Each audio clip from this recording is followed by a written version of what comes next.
Hey sis, and welcome back to the Sisters Podcast. I'm Lois. I'm Lydia. Thanks for being back with us again, Lydia. It's good to be back. Week 2. This week, we are covering another requested topic, the significance of our choices. And we had so much on this topic, we ended up having to break it into 2. So this is part 1, and next week will be part 2. But since the choices that we make determine more than just our lives on this earth as Christians, it's detrimental to us to make the right ones. Or even as non-Christians, your life is still going to be affected by your decisions. But what we decide to do every single day will either bring life or death to us and to our eternal souls.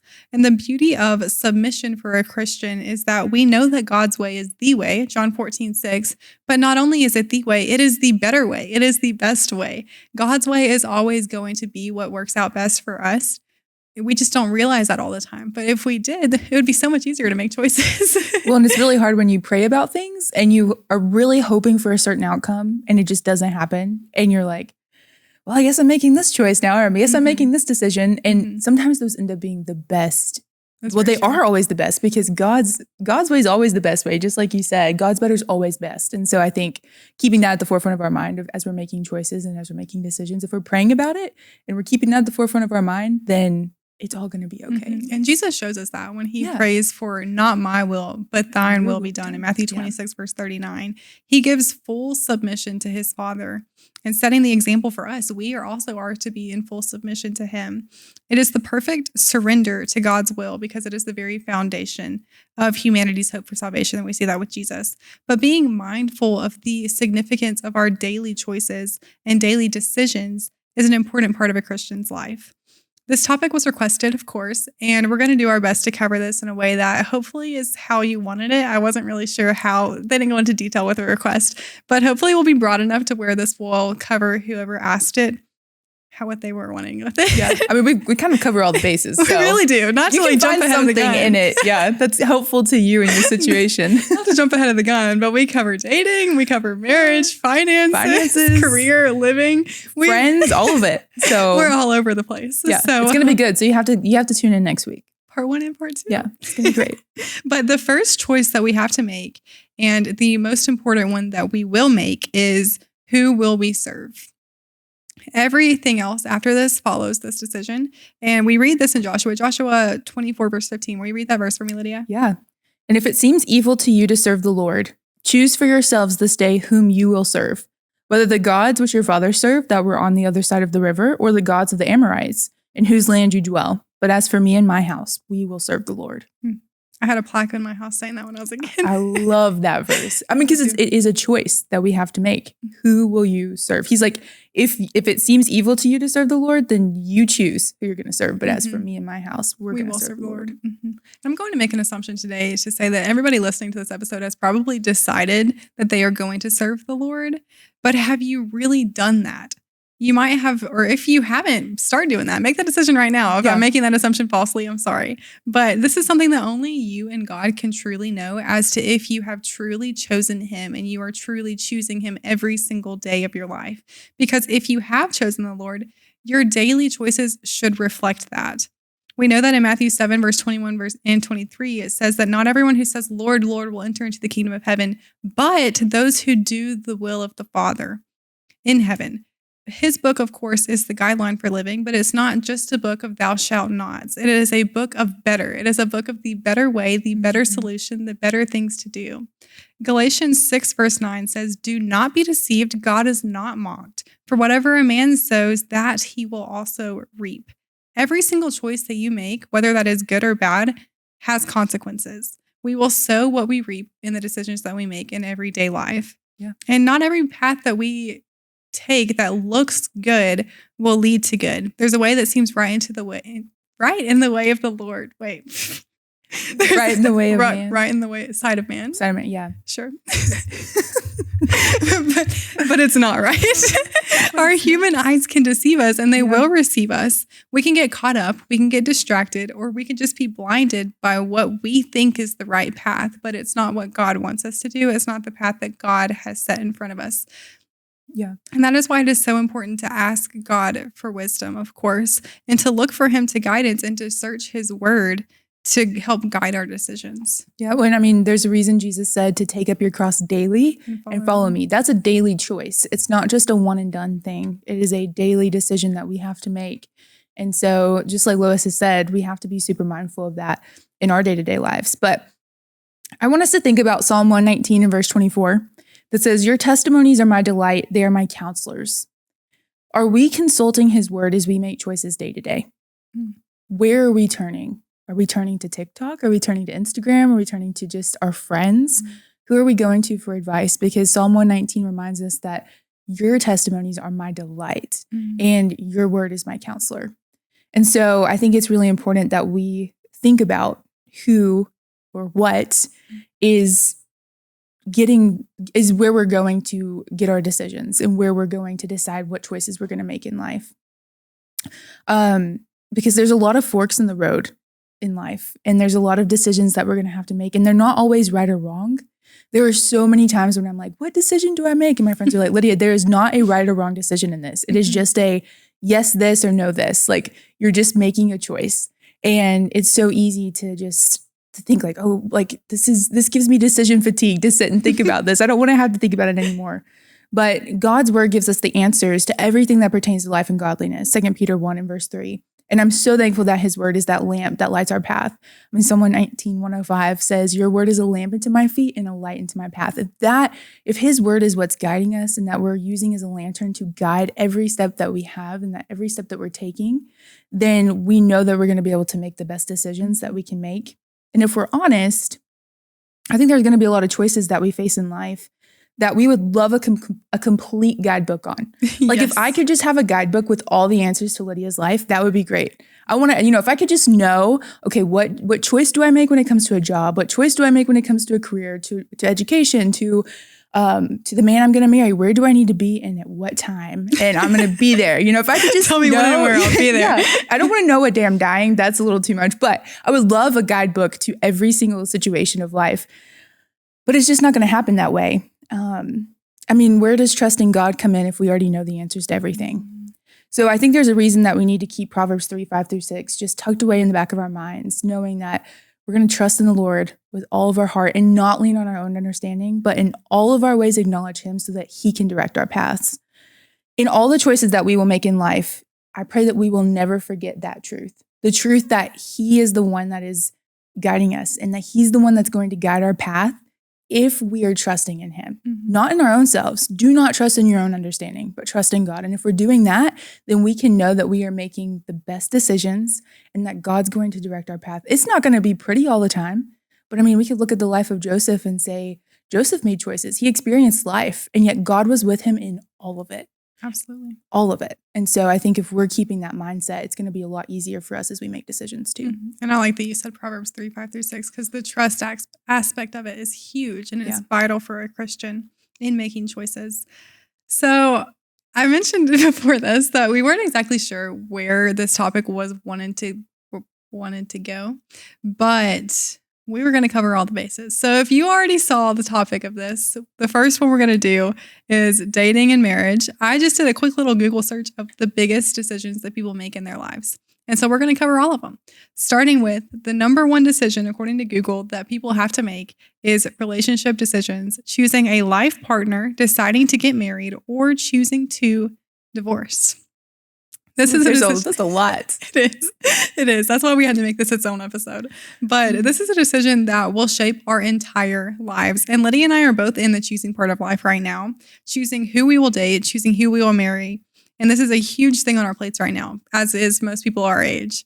But we've done episodes on dating several times on Sisters, or at least a couple of times on Sisters, but it's still our most requested episode. Every single time a box is put on of like, what do you want from us? Dating, please, dating advice, or like in our DMs, it's always people asking questions about relationships. So I wish we had a whole chapter in the Bible on dating. That would be great. Just a really whole guideline of what it should look like. But they didn't really date back then. It was just like, hey, here's your wife. Like, hey, here's your husband, like 40 years old. I wonder if that's better or if dating's better. Yeah. That's something I'm going to ask in heaven. Like, how did that go for you? I feel like I would probably, setups just don't go well for me. So I feel like I would have just had, who knows who it would have been. But, God, if God's in it, it's going to be good. It takes the stress off of it, at least. I would just trust that it was going to be a good choice. What if your dad had to pick out your spouse? How would that go? I think it would be fine. I think I would be okay with that. Okay. Depends. My dad's like, he's a good guy. I'm like, not everybody is a good guy, but it's the surface level thing. Like they don't know, but like beyond that. Yeah. I think it's my so dad funny. always sees the best in everyone, which is a great trait. Good trait. But sometimes I'm like, yeah, but maybe not the one that I should marry. That's a little different. So. I was visiting a church. I think it was back in November. And for some reason, while I was there, their topic was on dating. And I know the preacher. So he called me out in the Bible class. He's like, Lois, what would you do if your dad like picked out your spouse? And I was like, I'm sorry. What? Hi, first off. But second off, dad would not do that. He knows better. And everybody started dying laughing. I'm like, no, I'm for real. He knows better. He knows better. He would not. But anyway, okay, diving back in. The first thing I would ask when it comes to dating is, why are you dating? And if you don't say for marriage, you've heard me say this before, fix that right now. Everybody should be dating for marriage. If you're not dating for marriage, then you're dating for heartbreak. And I just genuinely do not understand that. If you're not dating for marriage, you're dating for heartbreak. Y'all need to put that in a quote. Just write that down. Put Lois beside it. That's good. I like that. Perfect. But dating to find a spouse is choosing a person who you're going to spend life with, who you're going to do everything with, the person who's going to be with you for possibly the death of your parents, the person who you're going to go through financial struggles with, the person who you're going to enjoy all of the best moments with, the person who you're going to see be the father of your children, the person who's going to discipline your children and be responsible for raising them in the church. All of this is so important, and questions that I would say, like, you need to be looking at this with the people that you're dating. And like I said, if you're not looking to date for marriage, you're dating for heartbreak. Yeah. And so if you are dating someone who, oh, he would be a terrible father. Oh, he doesn't even know Christ. He's not going to bring my family to Christ. Oh, he cannot make good financial decisions. That's going to be something that you're going to face the rest of your life. Those are all red flags, by the way. Let's do a whole episode on red flags. And that would be good.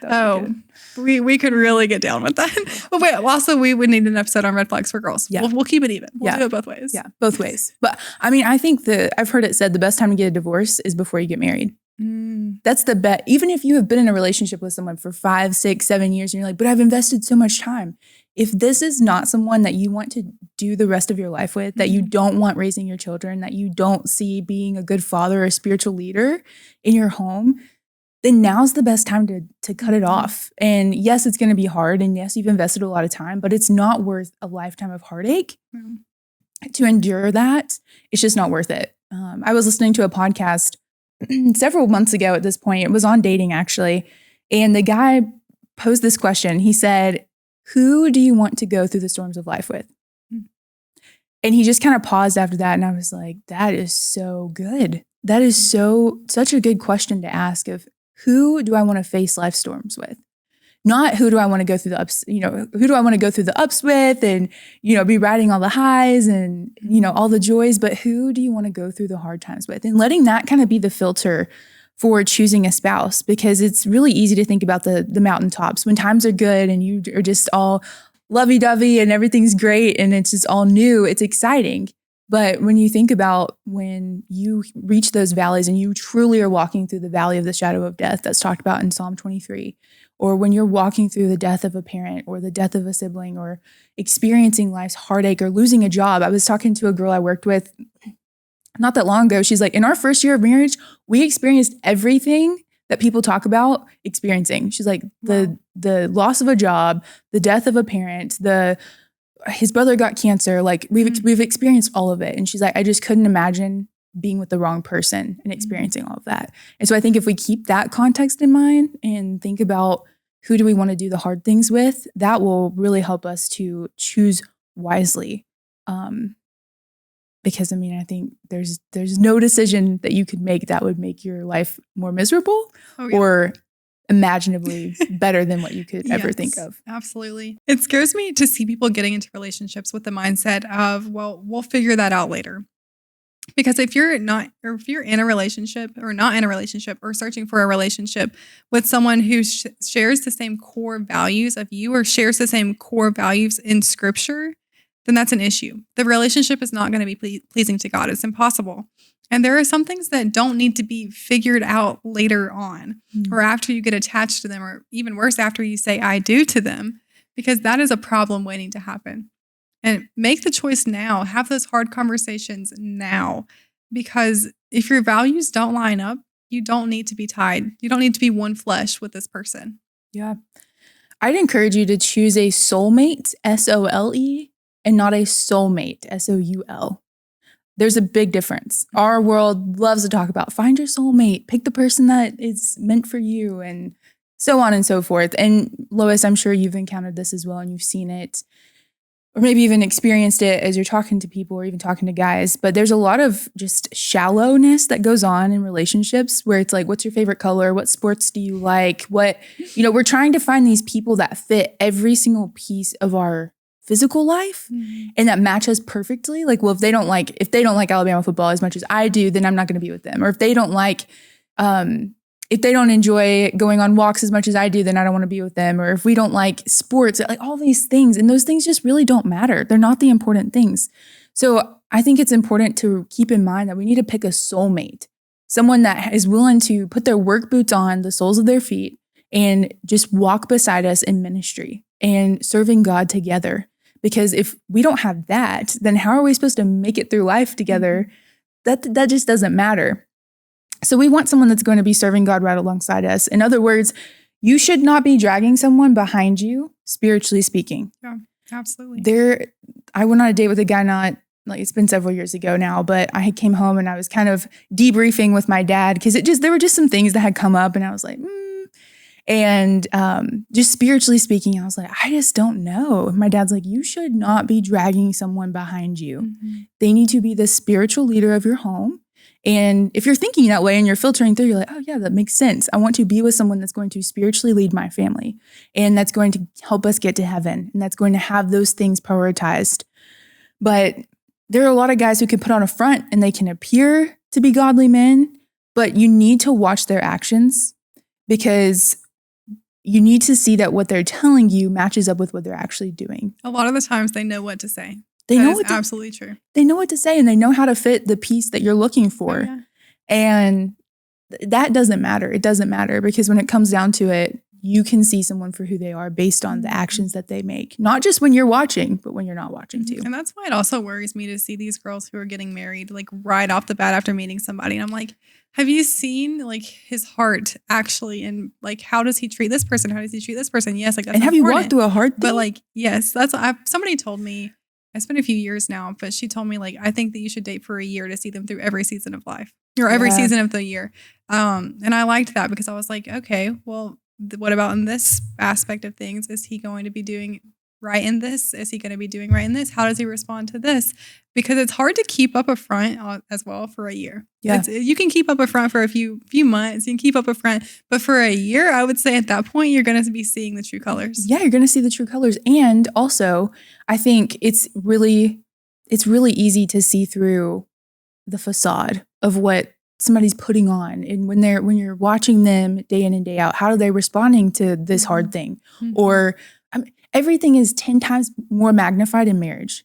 If what you're seeing in dating bothers you, then prepare to be bothered 10 times more when you're married. You know, that little pet peeve that you have, or if he's talking disrespectfully to you and he's like, well, that's on you or gaslighting you. Those are things that are going to happen even more in marriage. Yeah. And so we just need to keep our minds open and be aware, keep our eyes open and be aware of what we're seeing and not being picky in the wrong things, but being picky in the right things, because these are the things that matter and that have an eternal impact on us as well. Absolutely.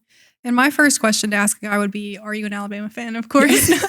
I'm kidding. Lydia had to say that, so I had to bring it up. It's always like the first thing that comes to mind. I'm like, Alabama, they don't love Alabama football as much. I feel like I remember asking you about that too. I'm like, Lois, would you date someone that's not an Alabama fan? And what was my answer?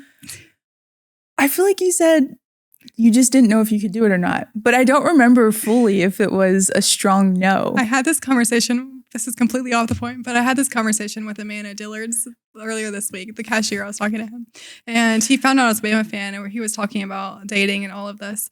And he was like, could you marry someone who's not an Alabama fan? And I was like, if he loved me enough, he'd convert.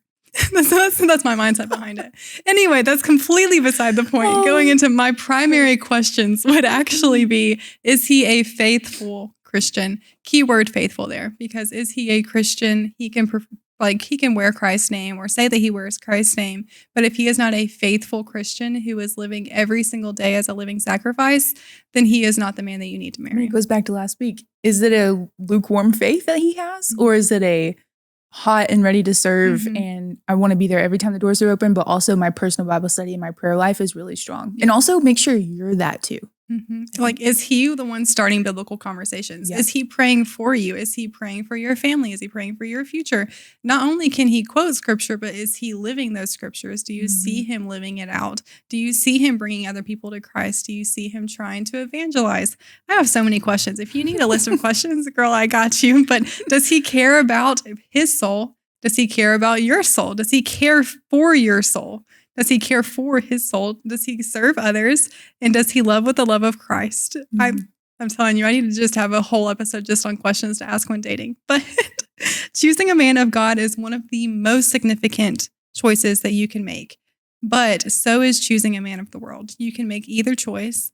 And I obviously am going to encourage you to marry a man of God, to date a man of God to start with. But how is he supposed to lead you to heaven if he himself is not going to heaven? And of course, we've said this in the past, but how is he supposed to love you with the love of Christ if he doesn't even know Christ? He can't do it. But also, how is he going to be a leader for you if he's not in the church? How is he going to lead you to heaven if he's not in the church? So of course, we've covered the topic of, we've been asked the question of, can you or should you date outside of the church? And I would encourage you not to marry somebody who is not in the church. Don't tie yourself to somebody who doesn't know Christ if you have that choice. Yeah. And I think there's so much in what you just said that you could just sit and think about and contemplate questions and ask all the things of who is he living for? Who is he serving? What is he prioritizing? When we sit down and have conversations, is he asking me questions? Does money matter more to him than serving the Lord? And if money is the focus, that might not be a good relationship for me to get myself into. But I think those are all good questions to ask, and also to reflect it back on me and say, am I living this way? If I'm going to be praying for a man that has these qualities, do I have these qualities myself? Because more than likely, if that's the man I'm praying for, he's praying for those things in a woman. And I want to make sure I can match those. But I was visiting a congregation several years ago, and one of the elders had stopped me. He'd noticed that I had been visiting that congregation for several weeks. And he stopped me in the foyer as I was walking to my car. And he told me he'd been noticing me. And he was like, just asking me, are you looking at placing membership? And he said, I don't care where you go, but I just want to make sure that you find somewhere that you can grow spiritually, because that's the most important thing. And next to that, he's like, you're not married yet. And I was like, no. He's like, well, he said, next to that, the man that you choose to marry, Lydia, I want you to make sure you find a man who's going to heaven with or without you. That's good. And you make sure that you are going to heaven with or without him. And I just sat there and I was like, yes, sir. And I got in my car and I stewed on that a little bit. I feel like I had to digest it a little bit more than, I was like, that was really good. Like, because he went on to explain, he's like, if you marry a man who's going to heaven with or without you, there is never a question in his mind of what choice he's going to make. There's never a decision about what's going to be happening on Sunday morning. He knows where he's going to be. He knows his priorities. He knows that Jesus is the center of his life. You can already check a lot of those boxes by saying that. And also, you're going to heaven with or without him. You have to choose that too, because if he falls off, you're going to keep going.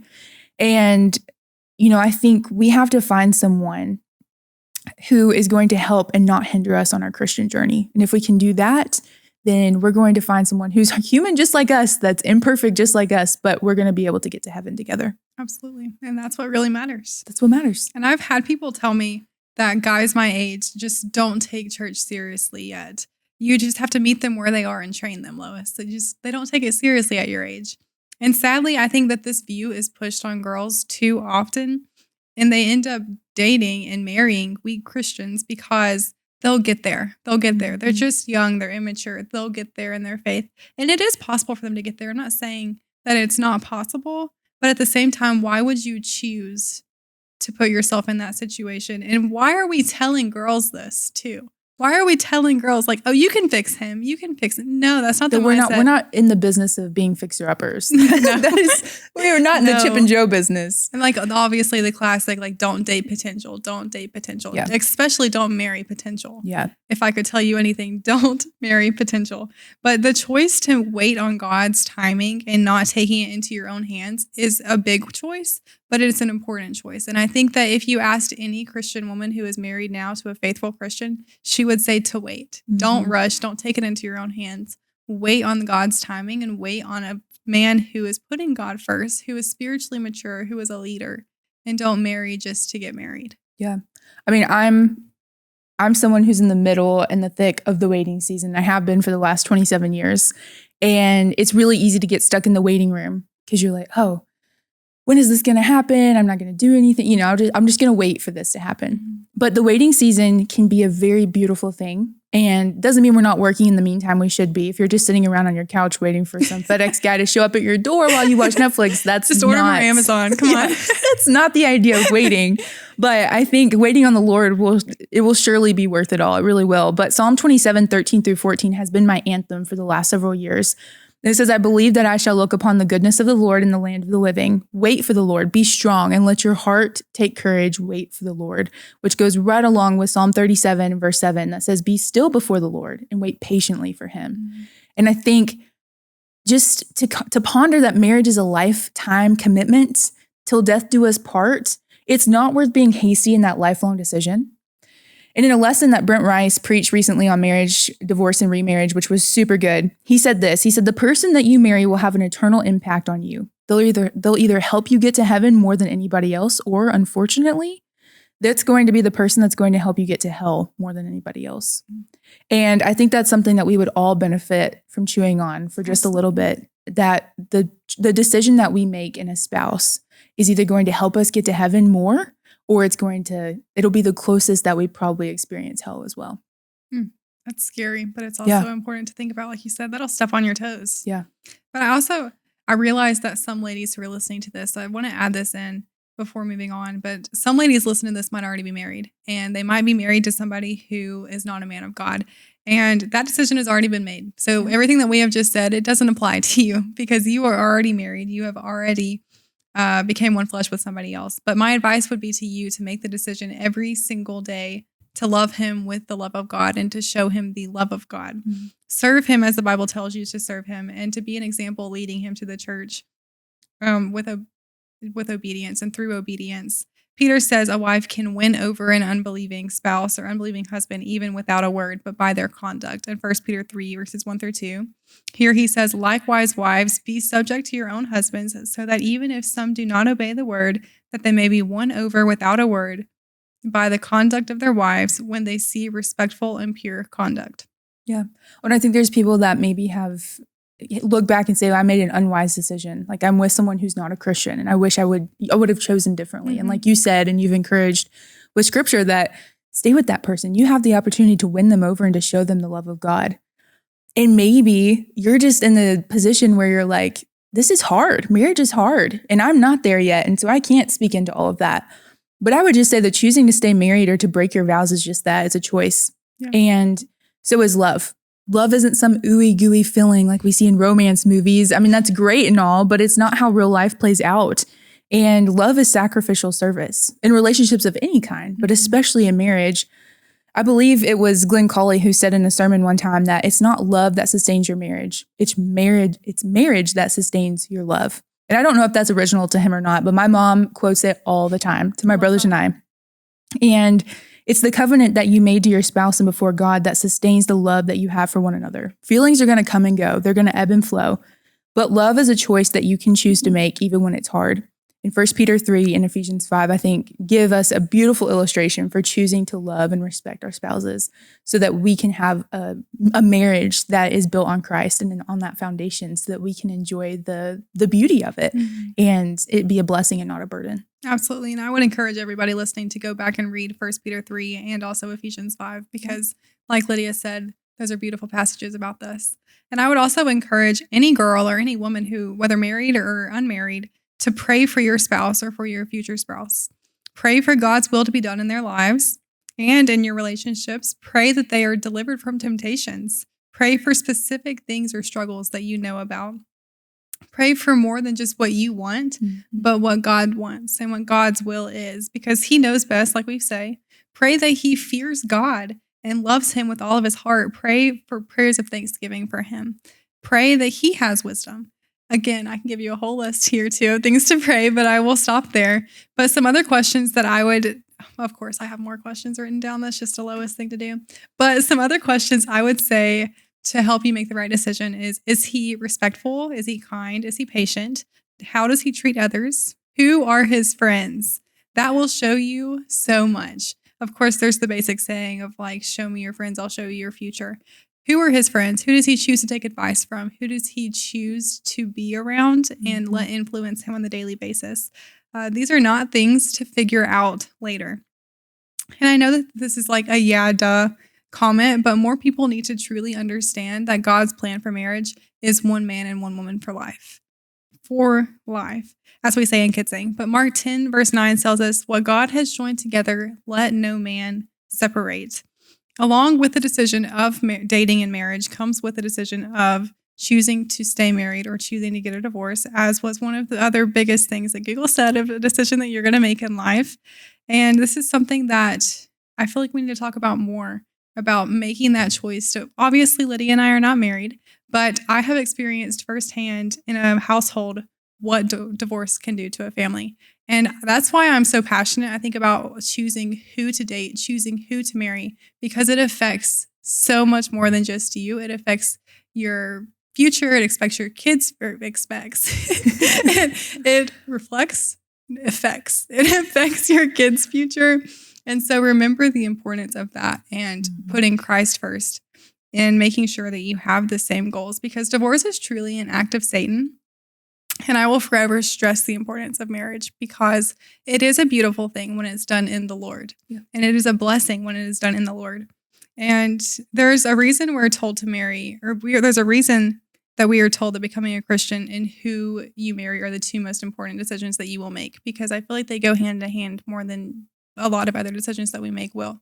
They influence the rest of our lives more than anything else. So it's very important. But we are out of time, of course. We run out of time always in the middle of what we're saying. But come back next week. What are we talking about next week? We're talking about family, career, finances, where to live, and friends. Yeah. I think. Yeah. So 5 important decisions next week. This week we only covered one and it already took us over 30 minutes. So we'll see how next week goes. But thank you so much for tuning in. We love all of you so much, and we are excited to see you next week. Bye. Bye.